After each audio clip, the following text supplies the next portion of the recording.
Assalamualaikum warahmatullahi taala wabarakatuh. Salam sehat dan tetap semangat. Baik, anak-anak, untuk pagi ini kita akan belajar Al-Quran hadis, yaitu tentang isi kandungan surat Al-Alaq. Sebelum kita mulai pelajaran, mari kita membaca basmalah bersama-sama. Bismillahirrahmanirrahim. Ayat pertama berisi perintah untuk belajar atau membaca. Iqra itu kan artinya membaca, baik ilmu umum maupun agama. Makanya kalian itu kalau pengen pintar, kuncinya harus belajar, harus membaca. Ayat kedua menyatakan bahwa manusia adalah makhluk yang diciptakan dari segumpal darah. Allah menegaskan bahwa manusia diciptakan sebagai sebaik-baik ciptaan. Intinya ayat kedua ini menjelaskan proses diciptakannya manusia dari segumpal darah sehingga menjadi manusia yang sempurna.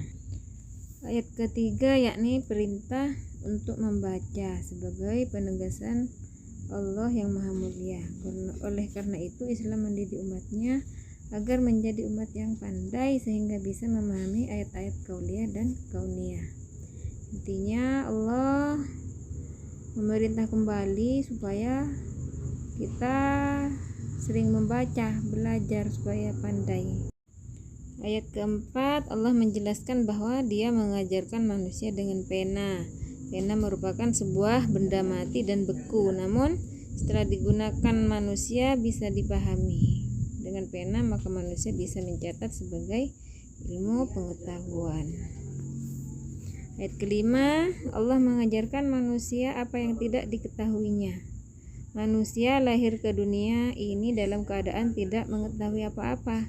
Kemudian Allah menganugerahkan pendengaran dan penglihatan agar memudahkan manusia untuk belajar dan menuntut ilmu sebanyak-banyaknya. Intinya manusia itu lahir dalam keadaan tidak tahu, tetapi kemudian Allah menganugerahkan kita penglihatan, pendengaran supaya kita itu bisa belajar dan menuntut ilmu sebanyaknya. Ayat ke-6 sampai 19 berisi tentang kisah Abu Jahal, yang mana Abu Jahal itu pernah melarang Nabi Muhammad untuk sholat. Bahkan Abu Jahal mengancam untuk menginjak leher dan membenamkan wajah Nabi ke tanah apabila dia mendapati Rasulullah sholat. Namun kenyataannya setelah Abu Jahal melihat Nabi sedang sholat, ia mundur, tidak bisa mendekati Rasulullah, apalagi sampai menginjak leher dan membenamkan wajahnya, karena dia merasa ada parit dari api yang menakutkan dan bersayap-sayap. Abu Jahal itu kan tidak setuju sama dakwah Nabi, makanya dia ingin mengganggu Nabi terus. Tapi kenyataannya apa?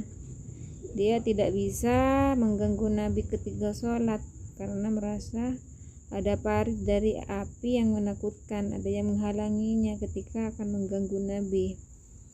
Terus manusia seringkali melupakan kenikmatan dari Allah ketika manusia merasa dirinya kaya dan berkecukupan. Bahkan ia menjadi takabur dan menganggap orang lain remeh karena merasa orang lain tidak ada yang mampu menandinginya.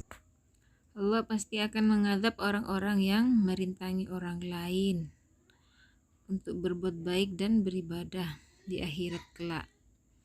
Hal ini seperti Abu Jahal yang diancam oleh Allah karena selalu mengganggu Nabi Muhammad yang hendak melaksanakan sholat.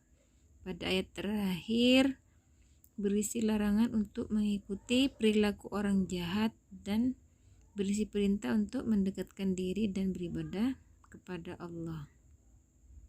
Pada ayat ini menjelaskan manusia yang melupakan kenikmatan Allah sehingga mereka sombong, takabur, sehingga mereka lupa untuk bersyukur, lupa untuk bersedekah.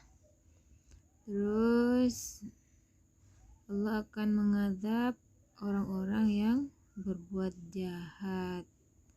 Contohnya seperti Abu Jahal yang sering mengganggu Nabi. Terus berisi larangan untuk berbuat jahat dan berisi perintah untuk mendekatkan diri dan beribadah kepada Allah.